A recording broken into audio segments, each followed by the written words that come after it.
This is the #1 best-selling book of all time, but it's not the easiest book to understand. It has everything from history, poetry, prophecies, biographies, and of course supernatural events. With everything that's packed into it, it can be a bit difficult to read or understand, especially if you're a beginner or a new believer. So in this video, I'll be giving you 3 easy and effective tips for reading the Bible as a beginner that you can start applying right away. What's up friends, Jeremiah here, and tip #1 is that you set yourself up for success. Now this really is a collection of sub-tips or habits that will help you get the most out of your Bible reading. First is you want to pick the right Bible version. There are literally tons of translations out there that you can choose from, but not all of them are easy to understand. And on the other side, not all of them are accurate to the original text. So you don't want to pick a translation that is so simplified that the original meaning of the text is lost. And at the same time, you probably don't want to go for the King James Version that's just full of old English words that might be difficult to understand today. So you want to go with something that's kind of in the middle. And so for me, my personal recommendation is the New King James Version or the English Standard Version or ESV. Again, this is my personal recommendation based on what I use and what's worked for me so far. Next tip in setting yourself up for success is you want to avoid distractions, okay? You don't want to read the Bible in a noisy environment or in a place where you just can't focus. You also don't want to read the Bible at a time where you have a lot going on or it's just inconvenient, so you find yourself rushing through it and maybe it's not even quiet enough for you to focus. So typically early morning is the best time to read the Bible. This can vary from person to person, so pick a time and a place that works best for you where you're not distracted and you can focus on the Word of God. Next is you need to pray for understanding. The Bible is a spiritual book, okay? It's not like any other novel or fictional book. Yes, it's full of stories, but everything in the scriptures was inspired by the Holy Spirit of God. So really, you need the Holy Spirit to understand the Bible. If you're a believer, then you have the Holy Spirit in you, so you can depend on Him to help you understand the text. If you're not a believer, I'm not saying God can't help you understand, but it's like a key and a lock, okay? The Holy Spirit inspired the scripture, so you need Him to decode it and truly understand it. It might be difficult for unbelievers to truly get the message of the scriptures. And even though you might be reading it as an unbeliever to know what Christianity is about, just keep in mind that you might not fully understand it until you get saved. And if you'd like to know how to get saved or why we need salvation in the first place, I'll leave a video link in the description that you can check out after this video. Okay, next, you need a good place to start.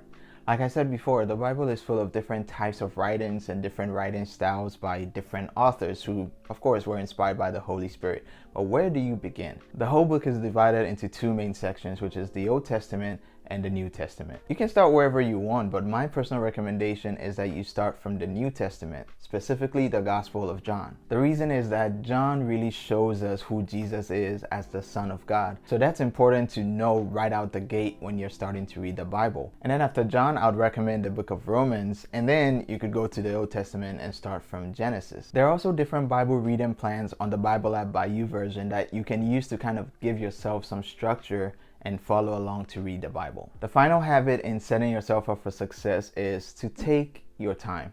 Okay, the Bible is a spiritual book and you're just beginning, and so don't try to rush through it. A downside of the Bible reading plans that I just talked about is that it may have you going at a faster pace than you need to. As a beginner, and really at any level, you want to read to understand the Bible, not just to finish the number of verses that you were supposed to do for the day. And so focus on creating a daily Bible reading habit.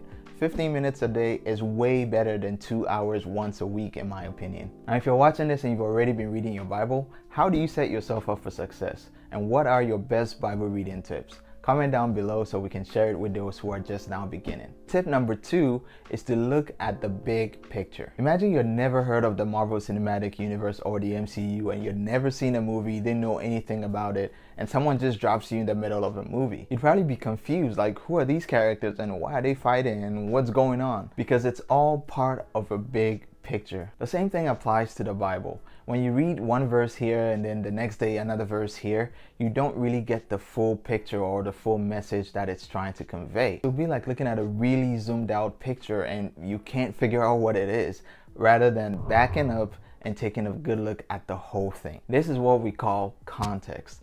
Context is the information surrounding a passage or a chapter or a book in the Bible. Context tells us who wrote this, why are they writing it, Who are they writing it to? What's going on in that time and place, and does this even apply to us today? Now you can find the context of a passage in the text itself. If you look at the verses surrounding the one verse that you're looking at, chances are you get some more information. Not every verse in the Bible is even its own complete sentence, and so if you only look at that one verse, you might miss out on something very important. Another way you can find out the context of a passage is through what we call study Bibles. These are Bibles that are designed specifically for deeper study, and so they might have more information at the beginning of a book or within a chapter. It's also helpful to use what are called commentaries, okay? These are write-ins by people who are explaining the scripture and giving you the context and all of that. I remember when I first started reading the Bible, I was using Matthew Henry's commentary, and it really helped me get an understanding of the passages that I was struggling with. Hey, if this video has been a blessing to you, kindly bless the like button so that YouTube will know to show it to more people who need it. Thank you, I appreciate it. Tip number 3 is to follow the trail. Is it appropriate to say follow the rabbit trail? Despite the Bible having so many different authors and books, it's still one comprehensive book. And so as you're reading, you come across prophecies that came to pass later on in scripture, and you find references to other books and verses, and sometimes even direct quotes. For example, in the Gospels, you often see Jesus do something, and then the next words are, "This was done to fulfill what had been said by Isaiah the prophet." Okay, this is a reference to a prophecy that Isaiah gave hundreds of years ago. Or you find Jesus say, "It is written," for example, in Matthew chapter 4 when he was being tempted by the devil. Sometimes Paul will also say, "What does the scripture say?" and then quote something from the Old Testament. And so a good habit to have is whenever you see something like this, just pause and then go look at that reference, because it'll help tie the whole big picture together. This is why I suggest reading for understanding rather than running through the entire Bible, because when you're really taking your time, you can look at how everything fits together and you form the complete picture. It'll help you see that these verses and chapters and books are not just isolated by themselves, like everything is tied together. In fact, I applied this last tip to the most popular verse in the Bible, and one little detail just helped me understand so much more than I used to. Click or tap your screen right here to check out that video, and I'll see you next time. God bless you.